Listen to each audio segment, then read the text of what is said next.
Lorsqu'un épisode vous attrape et ne vous lâche pas pendant plus de 70 minutes, en vous faisant passer par les 4 tempéraments et bien plus, il va de soi que c'était un excellent épisode, mais lorsque son final vous laisse aussi perdu qu'enthousiasmé, hagard et pensif, frustré et libéré, il se peut qu'il s'agisse alors d'un très grand épisode de télévision.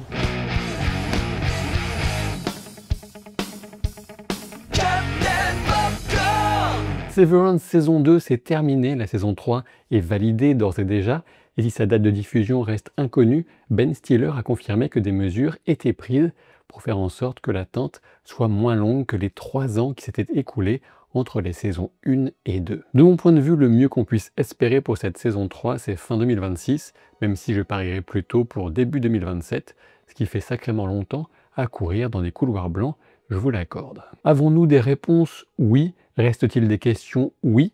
Mais surtout, la saison a-t-elle rebattu les cartes et ouvert des perspectives intrigantes pour la suite? Absolument.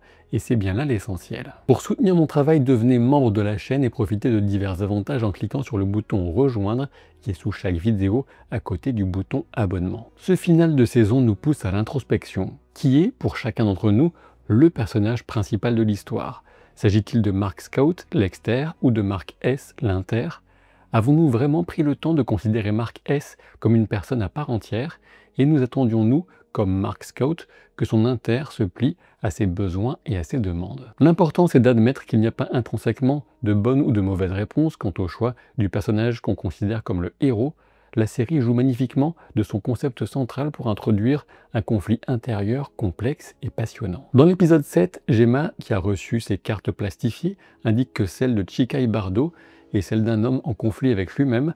On se doutait déjà que cet homme c'était Mark et sa dissociation, mais cette fois, le parallèle prend toute sa signification. En effet, Mark pouvait choisir la béatitude du néant et de l'oubli, mais comme la plupart des gens, si on en croit le bouddhisme et les processus de réincarnation, il décide plutôt de retourner vers la vie.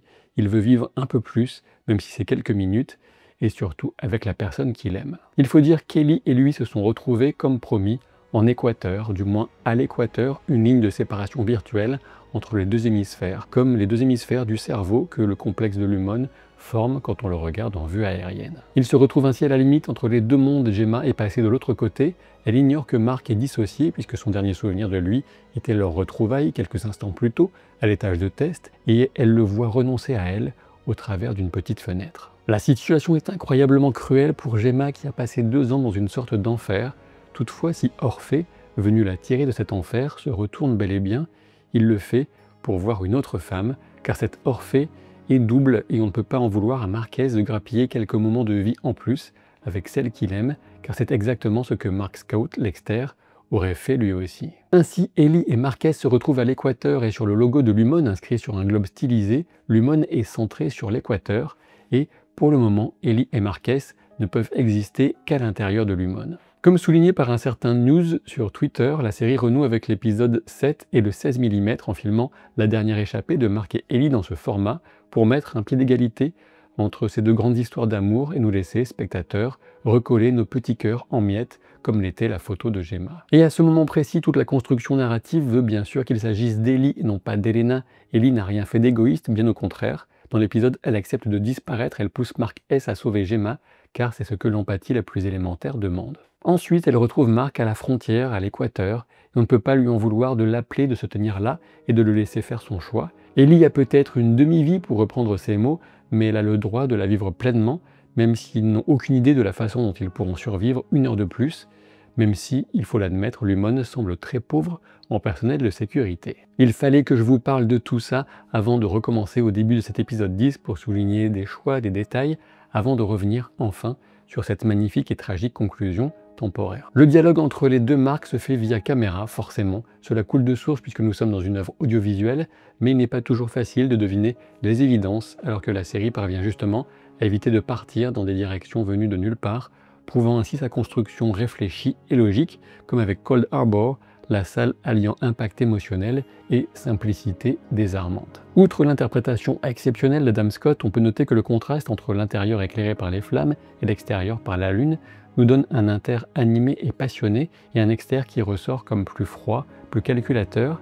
Il prête aussi le bleu habituellement associé aux inters à Mark Scout, externe, pour souligner sans doute que la ligne de séparation se brouille. Mark Exter se trompe et parle d'Eleni tout en disant d'une manière paternaliste qu'il est content que son inter ait pu connaître cette expérience, en lui expliquant ensuite qu'avec Gemma, c'est 100 fois plus important et intense. On peut noter le parallèle forcément volontaire avec la manière étrange dont Elena Egan s'était trompée de prénom pour parler de Gemma au restaurant chinois. Marquez, tout comme le spectateur, sent que sa relation avec Ellie n'est pas prise ici au sérieux, ce qui ne fait qu'empirer quand Harmony Cobbell lui annonce que cette histoire ne pourra jamais se finir bien car les Egan se contrefoutent de Mark. En estimant que Mark S était un enfant en saison 1 et qu'il est maintenant à un stade adolescent, quoi de pire que des adultes qui viennent lui expliquer que les émotions intenses qu'il ressent pour Ellie sont inférieures à d'autres ou n'aboutiront à rien.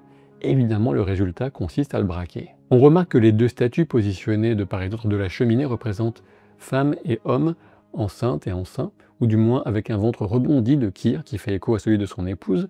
On peut aussi éventuellement trouver un peu de ressemblance entre la figure masculine et celle de Drummond. Si on y ajoute les propos de Jamie Egan avec ses enfants conçus clandestinement, cela renforce un peu l'hypothèse selon laquelle Drummond serait un fils naturel de Jamie, sachant qu'il l'avait appelé père dans un épisode précédent, et qu'on se demandait déjà si c'était uniquement un vocabulaire de secte ou la révélation d'un lien direct. Le raffinage des données consistait donc à coder de multiples personnalités dissociées de Gemma, 25 au total.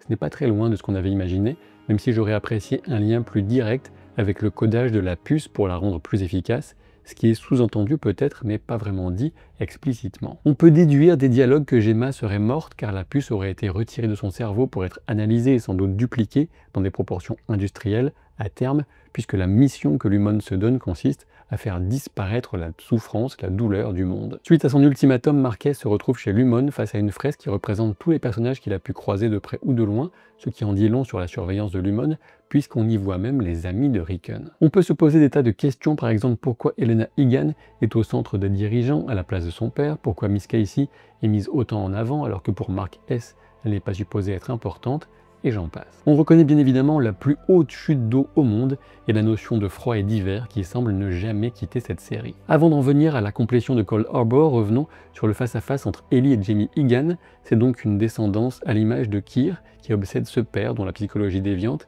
est parfaitement résumée par les exclamations d'Ellie à son sujet. Jamie reconnaît le feu de Keir dans Ellie. Parle-t-il uniquement de son tempérament révolté, de sa capacité à inspirer les gens, y compris les musiciens de la fanfare plus tard?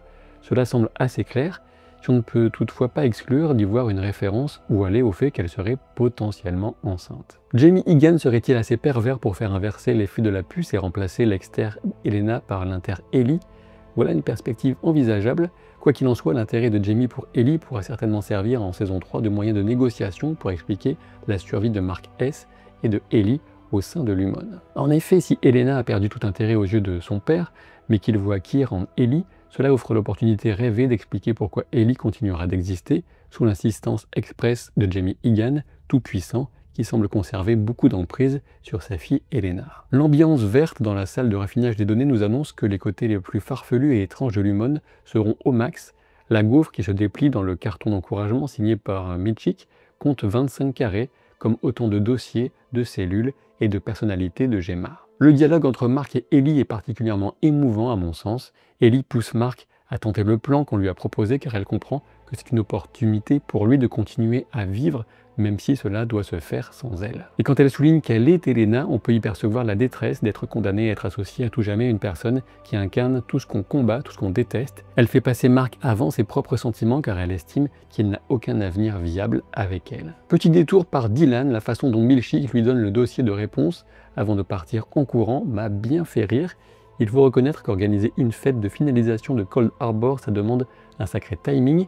Il est rafraîchissant de voir la série maintenir cet aspect absurde, y compris dans un de ses épisodes à la tension la plus intense. La lettre de Dylan Exter à son inter était touchante et exprime toute la maturité dont il avait semblé ne pas pouvoir faire preuve lors de la confession de Gretchen. Surtout, il laisse le choix de son existence à Dylan Inter, ce qui dénote d'une considération dont Mark Exter semble encore incapable envers son inter. Gemma doit se préparer pour la salle Cold Harbor.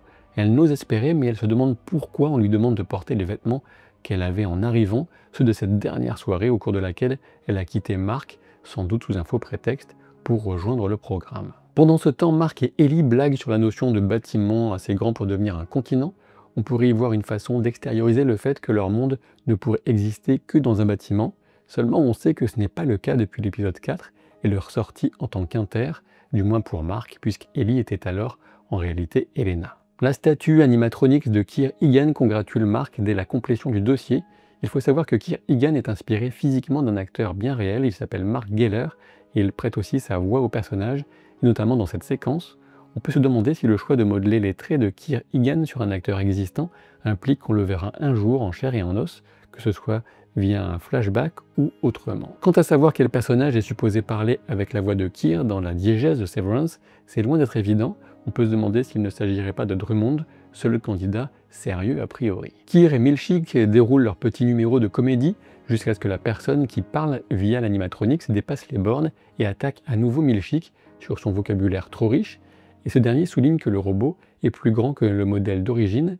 On s'envoie donc de petites piques et on suppose de plus en plus que Seth et Drummond règlent encore leur compte. Heureusement pour Milchick, c'est le moment de lâcher la vapeur, la pression avec le département chorégraphie et réjouissance, une fanfare sous les lumières bleues et vertes, typique du sous-sol des dissociés, dans une débauche de moyens et un décalage, encore une fois, absurde. En parlant d'absurde, encore le fait de former le visage de Mark tendu vers le plafond avec le 100% est très drôle puisque personne ne peut voir l'image à part nous, spectateurs. D'ailleurs, je pense que le clin d'œil à la ressemblance avec Tom Cruise est totalement volontaire, d'autant plus que Mark va se transformer dans les minutes qui suivent en action hero. Du côté de Milchick, maintenant, cette fanfare est un marqueur culturel de ce qu'on appelle aux États-Unis les HBCU, qu'on peut traduire par les universités historiquement noires. Même si les membres de la fanfare ne sont pas tous afro-américains, loin de là, c'est clairement une expression de révolte en musique, ou au moins de contre-attaque de la part de Milchick face à tout ce qu'il a encaissé depuis le début de la saison. L'interprète de Milchick lui-même, Trammell Tillman, a fait un cursus à l'université Jackson State,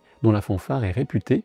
On sent Milchick qui s'éclate dans ses moments de danse, comme dans la première saison bien sûr, comme s'il pouvait enfin s'exprimer au sein du monde étriqué de Lumon. Ellie prend l'initiative comme souvent et devient le catalyseur de l'action de Mark en risquant une diversion, non sans avoir donné rendez-vous en Équateur, ce qui semble faire écho à l'une des œuvres qui a beaucoup inspiré Severance, que j'ai déjà évoqué à plusieurs reprises dans ces vidéos, à savoir Eternal Sunshine of the Spotless Mind, dans lequel le couple se donnait rendez-vous à Montauk. Alors qu'avance en parallèle Mark, Gemma, Drummond, Dylan et une chèvre apportée par Lorne, la tension ne fait que monter. Dylan a fait le choix de rester, de ne pas abandonner ses compagnons, et il arrive in extremis pour bloquer Milchick. Le test ultime de la salle Cold Harbor est donc ce lit d'enfant à démonter, le moment traumatique ultime dans la relation de Mark et Gemma, et surtout la vie personnelle et intime de Gemma en tant que femme confrontée à la question de l'infertilité. C'est aussi simple que dévastateur. Sur Reddit, des spectateurs aux yeux de lynx avaient repéré que dans l'épisode 7, le carton du lit pour bébé portait le nom de modèle Cold